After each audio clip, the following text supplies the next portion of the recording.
Welcome back. This is lesson 3. The previous lessons were the days of Elijah and the strong delusion. I encourage you to watch these in order to get the whole message in context. This will be part 1 of 2 on the end times Babylon. We are continuing with the theme of the watchman's cry, which is from Ezekiel. But if the watchman sees the sword coming and does not blow the trumpet, and the people are not warned, and the sword comes and takes any person from among them, he is taken away in his iniquity, but the blood I will require at the watchman's hand. This series is intended to warn people of the danger ahead. Now, I'm talking of myself as much as I am anyone else when I say, repent, for the kingdom of heaven is at hand. Your blood is not on my hands. In order to continue with the train of thought that we're on, we must identify Mystery Babylon, because next we're going to talk about God's command to come out of her, my people, meaning come out of Babylon. So we have to have a clear understanding of what God is talking about. So this is a pretty complete survey of at least all the biblical verses I could find regarding end times Babylon. Some may pertain specifically to end times. Some may only pertain to the Jewish captivity, and some may have a dual meaning for both epochs or time periods. If they may be related in any way, it's important, I feel, that they should be included to complete a thorough study of the topic. These are not hand-picked verses, is the point. So we will go through all of them. So the topic of end times Babylon is significant. It's in at least 9 chapters of the Bible, with several chapters wholly dedicated to it. That's a lot of writing over a long period of time. The first Babylon ever mentioned was the first world kingdom, where they came together under Nimrod, and he decided to build a tower, the Tower of Babel, to reach into heaven, and it really ticked off God. He confounded the languages, confused them, in which people spread around the entire earth, or God scattered them around the entire earth. And then later there's another kingdom of Babylon when Judah is taken into captivity. And we have a lot of the prophets during that time frame. And then we finally have the end times Babylon that is mentioned of in future prophecies. So some of those verses may be talking about the current times, but it may have dual meanings for future times as well. And we'll kind of dissect that and examine some of those verses in which, it could mean both or maybe not. We'll see. So the main topic, of course, for us, though, that we're concerned with is the end times of Babylon, because I think most people would agree that we are near, or in the end times, and nearing the actual tribulation of the 7 years. And this survey is based on, if this is the end times, then this is what we see at this point. Of course, if it's 500 years from now, the world could look totally different, and our assessment would probably be invalid at that point. So just looking at some of the major countries or entities that most people will claim are end times Babylon include Iraq, because that's where the majority of the Babylonian Empire was during the days of captivity, but that also was actually a little larger and varied, and includes some of Turkey. Turkey seems to be a significant area as well, as far as trade and center of that region has always been a globally impactful region of the world. It's like a crossroads, and they're also influential. Erdogan and they've has talked about a caliphate before, and so a caliphate may be what some people talk about, at least, as being in end times Babylon, which is a group of Middle Eastern or predominantly Muslim countries coming together. Saudi Arabia has been mentioned, and there's some decent arguments based on at least some of the verses that Saudi Arabia could be a leader or contender for that. Rome, or typically the Vatican, Italy itself, or Rome, the city of, isn't necessarily that significant in today's world governance, but the Vatican or the Catholic Church itself is. It's throughout the majority of the world with a lot of influence. We've got the European Union, which has been mentioned by a lot of people as well. Of course, the United States, and then some worldwide organizations, predominantly the UN, the United Nations. It's a coalition of countries. NATO, or whatever other group you want to throw in there. I personally don't see scriptural evidence of a governmental organization or coalition of nations, but let's look at the scripture and see what it says. And I'll try not to lead you too much, but you're going to see that I have at least an opinion on most of it, because to me it just stands out as evident. So this is what we know at this time of the end. The time when they're talking about Mystery Babylon is there is a world divided into 7 regions with 10 kings, and then you have the new one, the little horn that overthrows 3. At this time in our history, we don't have 7 regions that are clearly identified. I think it's something to watch for as the world stage erupts into war, and or there are some type of realignment. There are people that will contend that there are 7 regions right now, and I don't see how they can say there are 10 kings, but some people try to make a case for it. It just doesn't hold a whole lot of water, in my opinion. Right now, it's just not evident. But we do know that the fall of Babylon is written of in Revelation, so the tribulation has to have already started, or it occurs just after that time. So the destruction of Babylon is either at the beginning of or within that 7-year tribulation period, because it's written of in Revelation, which is describing that Jacob's trouble or final 7 years for the most part. Now, the first scripture we want to go to is further back in the Bible, all the way back in Isaiah. It's about 700 BC-ish. And both Isaiah 13 and 21 mention Babylon. Isaiah 13 tells of the destruction of Babylon. It says the warriors will come from faraway lands, in verse 5, to destroy the whole country, to make the land desolate. So it says the warriors from faraway lands, so plural lands, so multiple entities are attacking. They destroy the whole country. Country being as we know,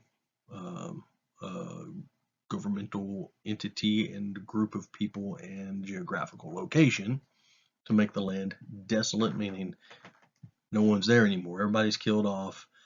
And that hasn't happened. We don't know of an area in which that has occurred. The stars of heaven and the constellations will not show their light. Why can't you see them? Because maybe the dust, the smoke that has risen from the fire, from the nuclear weapons, from the volcanoes that erupt afterwards, or whatever else causes us to not be able to see the stars. The rising of the sun will be darkened, and the moon will not give its light. So the rising sun will be darkened. It will have some light, but it will be darkened, so it implies somewhat of a thick haze, which is secondary again to some type of maybe smoke or something of that nature. In 11, God says he will punish the world for its evil. So this destruction is a punishment for evil. The whole world would imply many countries are complicit with the atrocities of Babylon, like in today's interlinked world.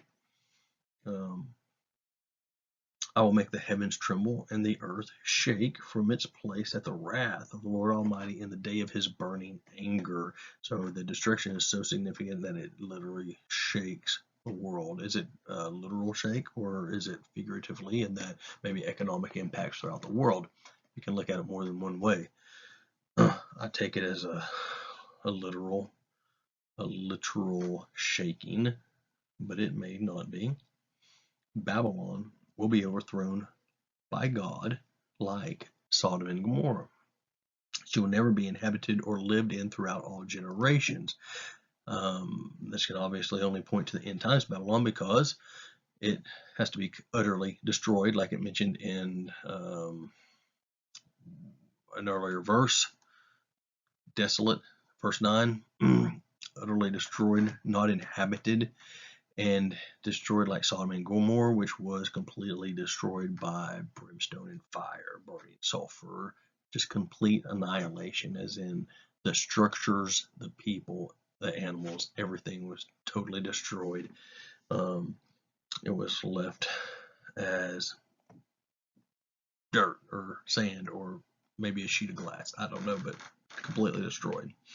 Isaiah 21. Verse 9, and I don't do every verse because they don't all mention Babylon. It's just in portions of it. So we would talk about the more verses in the chapters that actually mention more. Isaiah 21, Babylon has fallen. All the images of its gods lie shattered on the ground. And that's very similar to what's spoken of by the angel in Revelation. Exactly. In fact, Babylon has fallen with an exclamation point, and it's repeated all the way back in Isaiah, is the same as John the Revelator heard in Revelation. And again, they mention images of its gods, as in false gods, shattered on the ground. We'll see that again. We move forward into Isaiah 47, verse 1. Come down and sit in the dust, O virgin daughter of Babylon. Sit on the ground without a throne, O daughter of the Chaldeans. So this is a daughter of Babylon. So did she make another country, or is she a country that is just that in their mind's eye, as they're seeing the picture of this futuristic country, they just see the lavishness by which they live and all the luxuries that they have, and can relate it to nothing except for Babylon of the time. So a daughter of Babylon may just be a future version or portrayal of a wealthy nation. Sit on the ground without a throne, O daughter of the Chaldeans. So she'd been dethroned, and daughter of Chaldeans being a group of people that were in Babylon or the Babylonian Empire area that were known for sorcery, witchcraft, necromancy, divination, and all that kind of nasty stuff.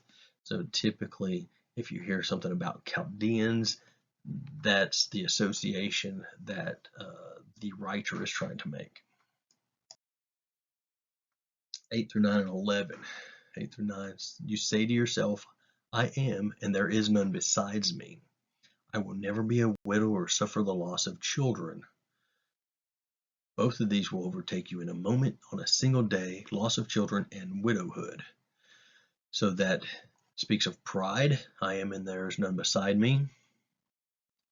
And then it speaks of the loss of children and the fact that this occurs in a moment, in a single day, loss of children and widowhood. And we'll see another theme throughout these verses about end times Babylon, that the destruction, or her destruction, is swift, in a day, in an hour, in a moment, things like that. Disaster will come upon you, and you will not know how to conjure it away. Again, conjuring is the witchcraft type activities. A calamity will fall upon you that you cannot ward off with a ransom. Being able to pay a ransom for something implies that the country has the ability to, and probably the history of, paying for favors. Paying for favors such as, hey, sweep this under the rug, or let's do this backdoor deal to cover up maybe some problems or some illegal activity or whatever it happens to be. A catastrophe you cannot see will suddenly come upon you. There's the word suddenly. So we've got suddenly, in a moment, on a single day, right here in this short section. So this isn't a long-term degradation of a country like a lot of empires go throughout their final stages. This is a complete and utter rapid destruction. Continuing on a little further down, 13 to 14, you are wearied in the multitude of your counsels. Let now the astrologers, the stargazers, and the monthly prognosticators stand up and save you from what shall come upon you. Surely they are like stubble. The fire will burn them up. They cannot even save themselves from the power of the flame. So these astrologers literally have no power to foresee what is coming because it's of God.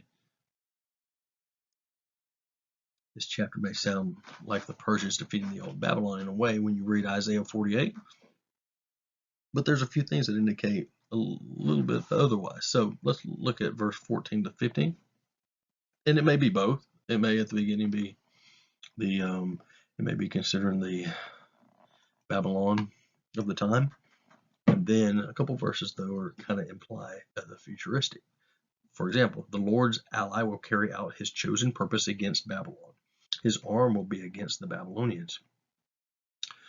Then God tells his people to leave Babylon, flee from the Babylonians in verse 20.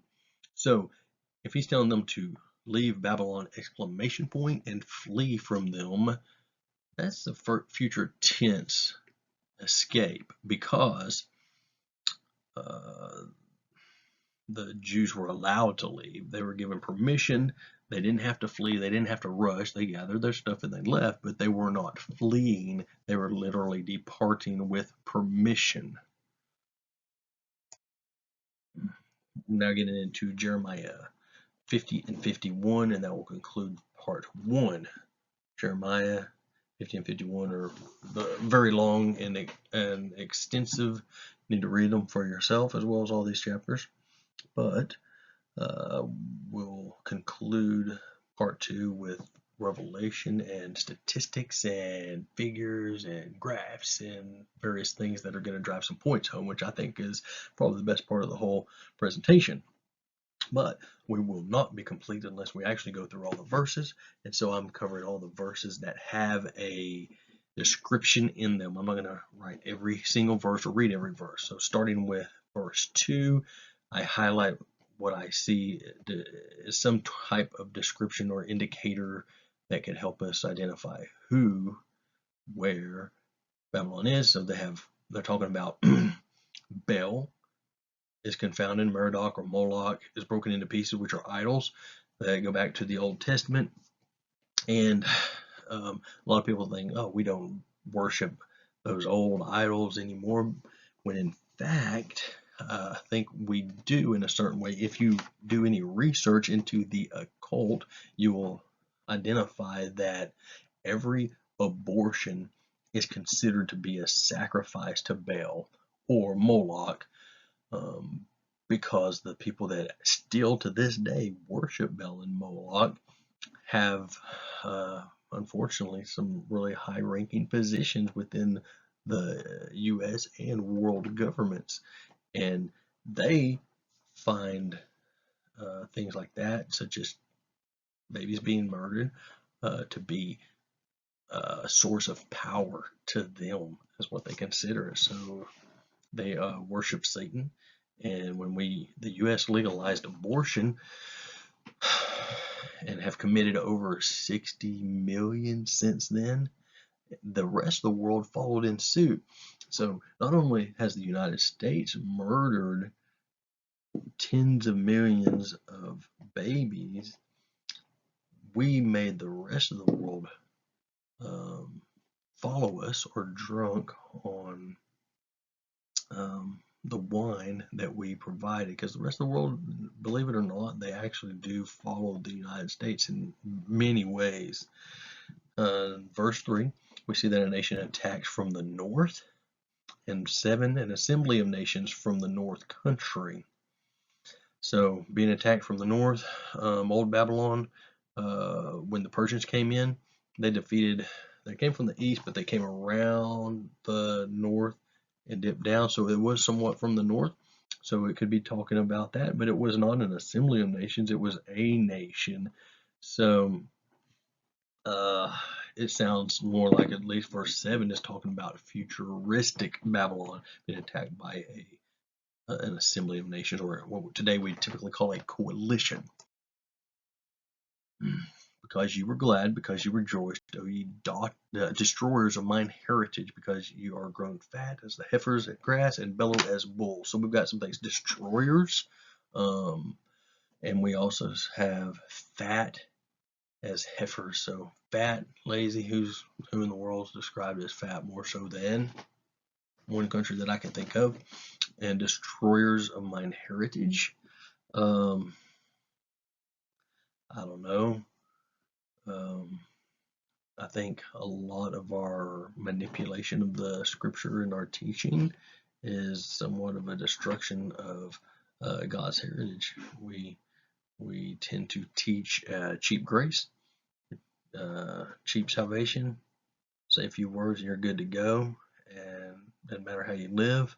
And that's not really the case. I think a lot of people will find that they'll be on the wrong side of that salvation decision when the end comes, if they're relying on just the fact that they said, yeah, I believe that Jesus died on the cross for people. Well, so does Satan. He knows that as well. So that and a long list of other things.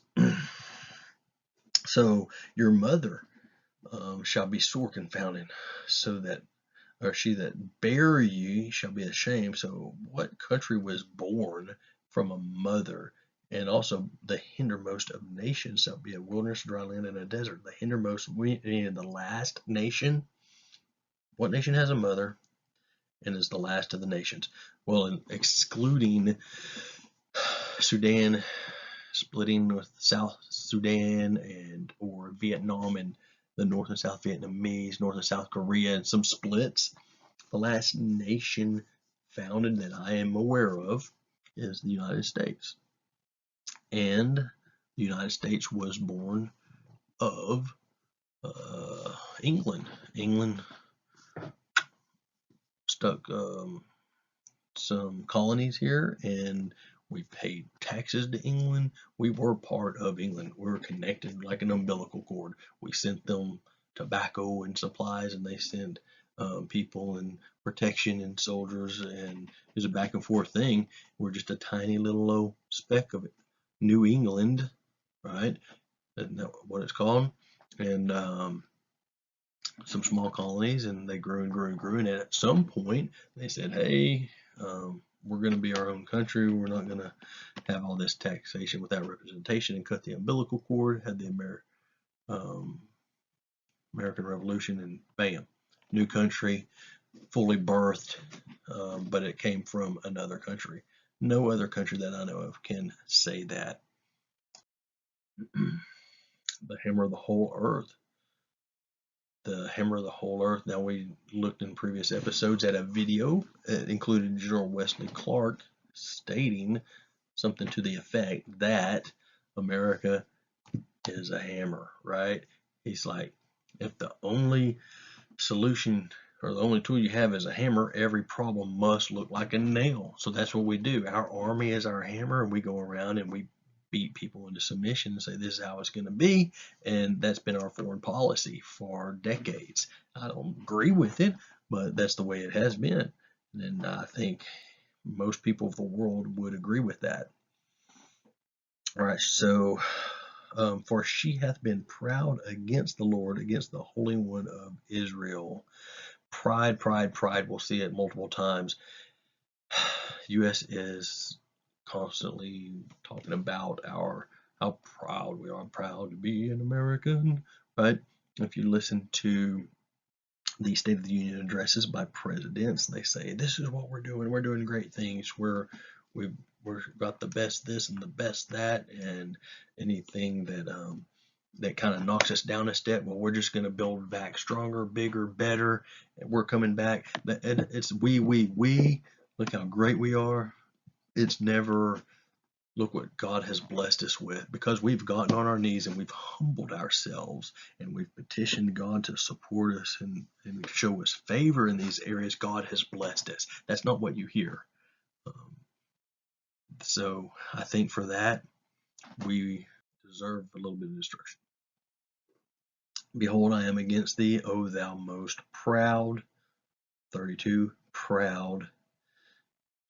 Will stumble, fall, will kindle a fire in the cities. So again, the theme of pride, and then fire in the cities. There will be quick destruction. Sodom and Gomorrah, brimstone and fire, and again we hear mention of fire, which will occur multiple times. And if you want to think of a time in which something is destroyed in 1 day and 1 hour, what do we know of that can do that? Well, nuclear weapons or large bombs can cause massive destruction in a moment, in the twinkling of an eye, in an hour, etc.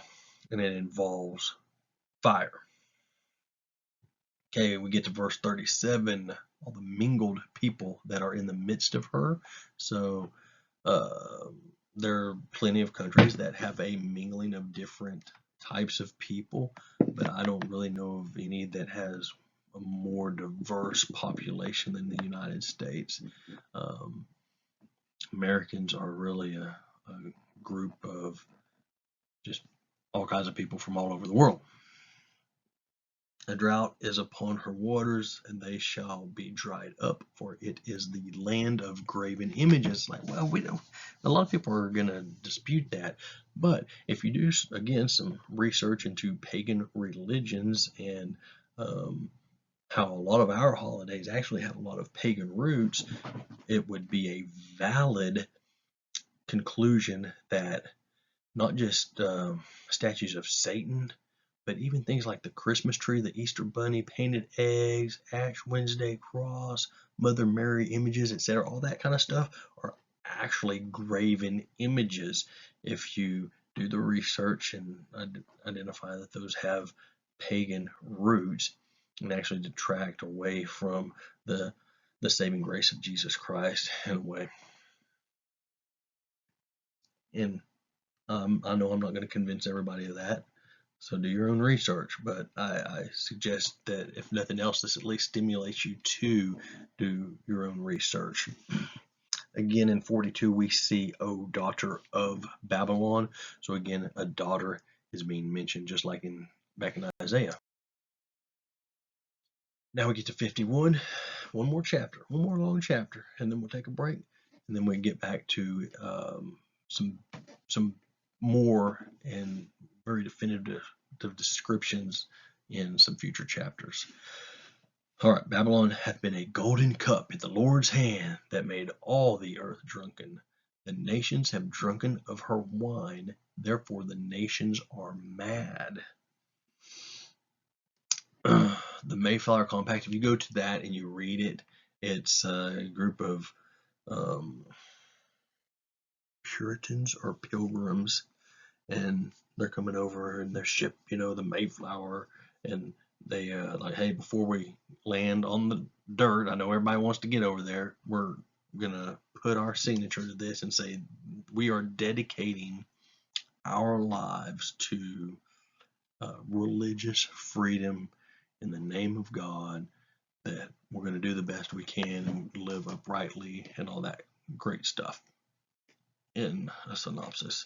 But basically dedicating the founding of this new colony for God, and they want to be a holy people. That's amazing. Who else has started a country off on such a good foot? And we had a lot of good, strong leaders that were godly men.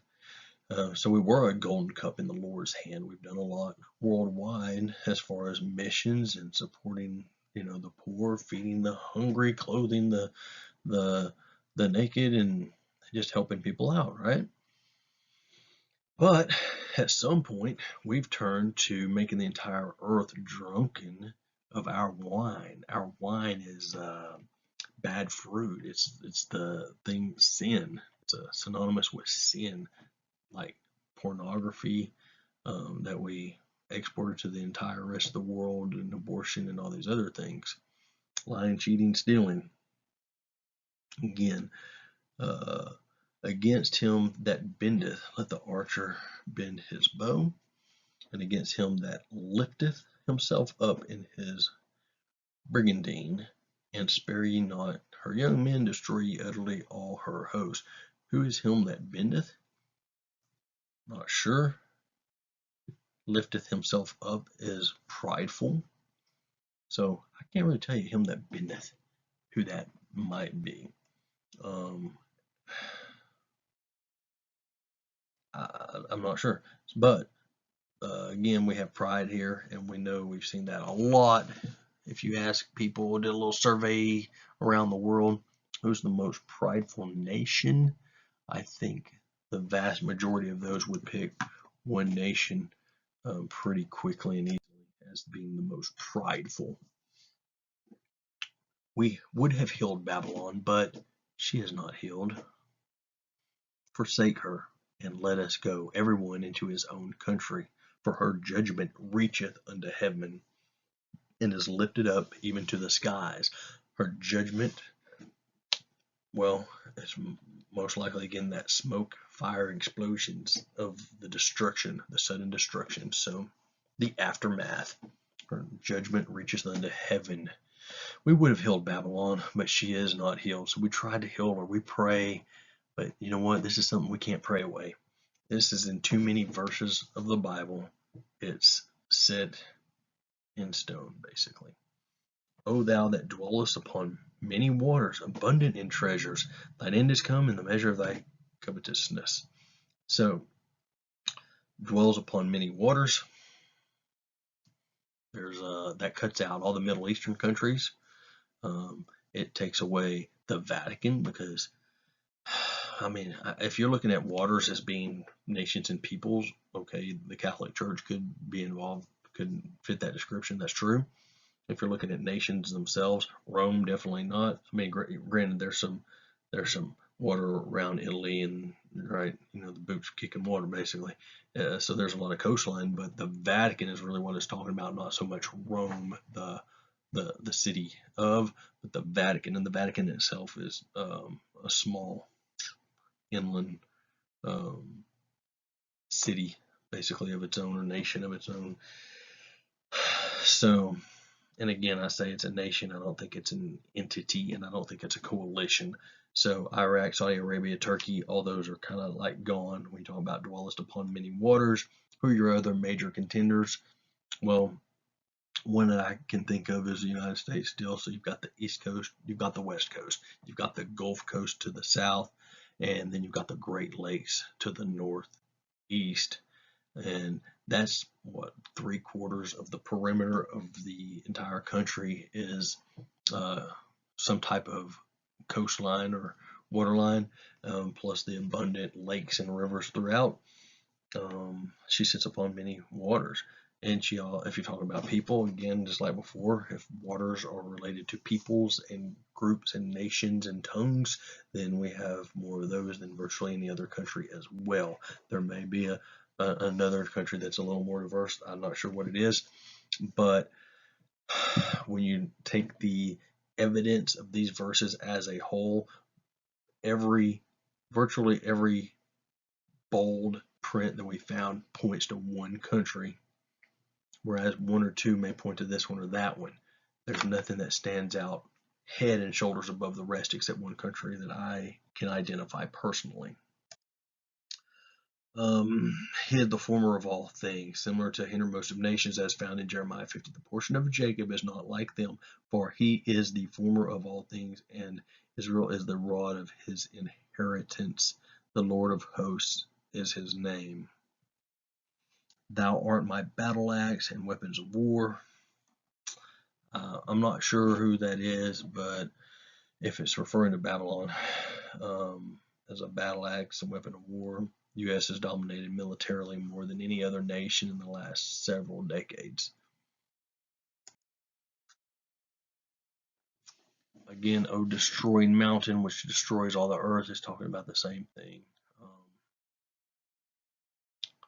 The destruction. Prepare the nations against her, call together against her the kings of Ararat, Turkey, Mini, which is Iran, Ashkenaz, that's from my research anyway, Germany, France, Eastern Europe area, and the Medes, which is Iran. Oh, that's down here in 28, the Medes.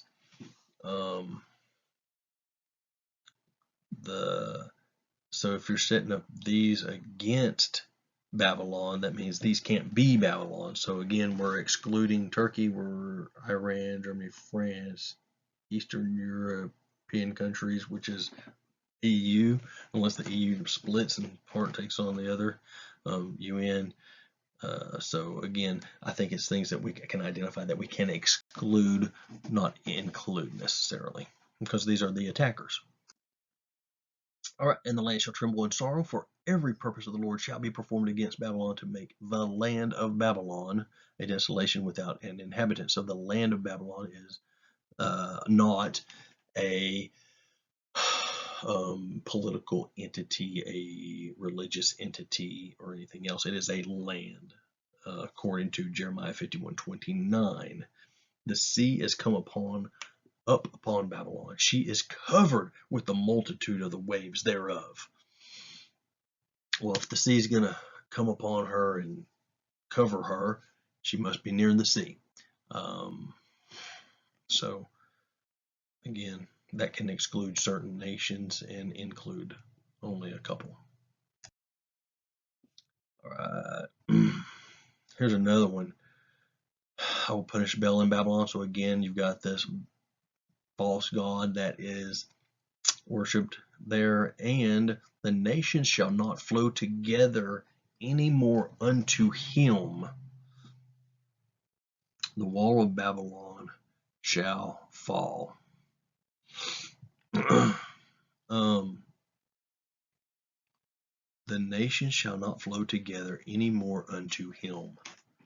I can't definitively say what that is. However, if we're talking about things like world unification, such as the United Nations, it was previously like the League of Nations, you've got NATO, you've got Wall Street, and entities like that, the World Trade Center, where at least monetarily all kinds of nations do work or business through. I mean, never been to that. It's right there in New York City, right? In the United States, and there may be some other nations that you can think of that flow together unto him. So I can't definitively say what I think that is, but let's look at 49, but it is a descriptor, so we're including it. Babylon hath caused the slain of Israel to fall. I don't have an answer for that one either, because I just don't know that I have seen that. I mean, you could say Germany or anyone in the coalition, but then you're like Mussolini, Italy, Japan, and going through this list of that doesn't make sense. And Germany's just, I mean, that's just not one of them. We've excluded it multiple times already. So what is that? I think that's probably future tense. I think Babylon, whomever that happens to be, will cause the slain of Israel to fall in some way, betraying Israel in a way.